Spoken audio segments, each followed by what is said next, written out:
Merci Madame la maire. J'avais déposé ce vœu en novembre dernier et c'est vrai que je l'avais retiré parce que Monsieur Bloch, vous m'avez dit qu'il y avait un comité de suivi qui avait été mis en place. Mais c'était avant de savoir que ce comité de suivi en fait ne s'était réuni que 2 fois dans un cadre en fait où il y a simplement des présentations sans échange, qu'il n'y a pas de dialogue avec le rectorat et surtout qu'il n'y a pas de suivi. Donc vu que c'est une cause qui me tient à cœur, je me suis permise pour accélérer les choses de redéposer ce vœu.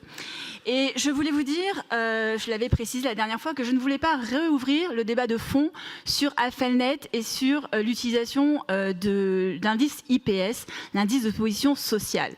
Sur le fond, je crois qu'on a déjà, notre groupe, réitéré notre volonté de trouver un juste équilibre entre mixité sociale et méritocratie, parce qu'en effet, sur le système actuel, nous considérons que le mérite des élèves n'est pas assez pris en compte. Mais là encore, je ne souhaite pas réouvrir ce débat.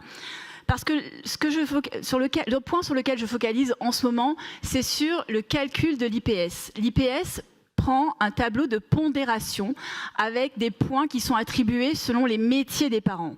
Et là où ça ne va pas, c'est qu'à postes égaux, on retrouve des points différents entre les hommes et les femmes. Dans cet hémicycle, je crois que nous retrouvons régulièrement et collectivement sur la nécessité de lutter contre la lutte contre les différences entre les hommes et les femmes, et notamment pour une meilleure prise en compte et une égalité salariale entre les femmes et les hommes.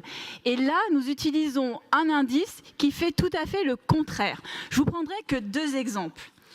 Dans la grille. Par exemple, pour un chef d'entreprise de plus de 10 salariés, le nombre de points pour une mère subit une décote de quasiment 10% par rapport à celui qu'il serait si jamais c'était un père.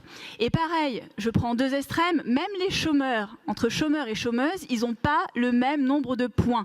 Là encore, une mère chômeuse subit une décote de 6% par rapport à s'il s'agissait d'un père. Donc si vous voulez continuer à utiliser une telle référence sans rien dire, qui est contraire à toutes nos luttes communes, continuons, mais moi je ne suis pas d'accord. Donc c'est pour cela que je vous demande de nouveau de saisir le ministère de l'Éducation afin de demander une réforme de l'Affelnet et de ne plus utiliser l'IPS tel qu'il est fait sur sa forme actuelle, qui est un indice sexiste. Je vous remercie.